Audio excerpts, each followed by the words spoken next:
Yaştan voleybol oynaşık. Yine. TikTok.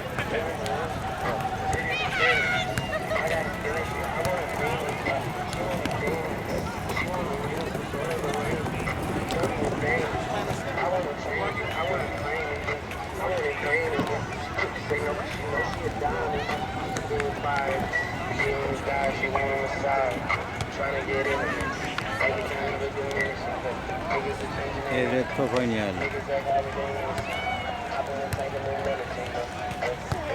Yok atınlarım önünde var.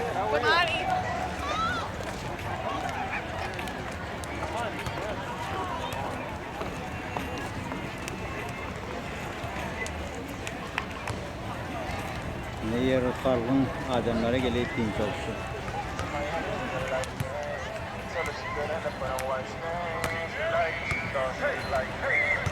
Şöyle Fatiha'nın kanadan toplarını, fronton toplarını yaşayanlar.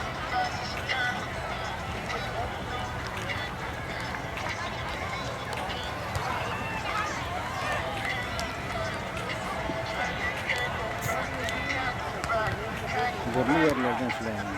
Tahtaları, ezeleri, ihtiyacısı, kostum.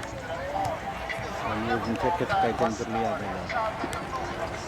Ştada dünya gelen.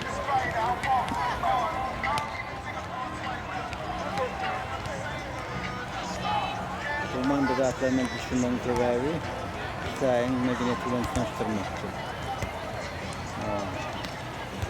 Hüsayin medeniyetiyle tanıştırılırken yaşayışlarla tanıştırılırken ne parking giden bir park Hatay'da içmenin verdi.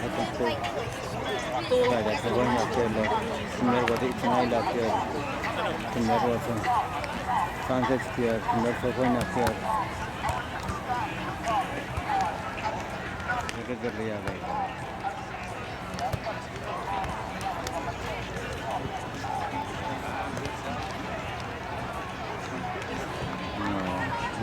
Savvat veren Facebook'taki, YouTube'daki, İmo'daki tanışmışlarla dostlarla gördüler. Elbette YouTube'dan gördüler, Facebook'tan gördüler. İmo'da onun kurumdan çok korkulmaya ya da korkulsa da ses vermeye.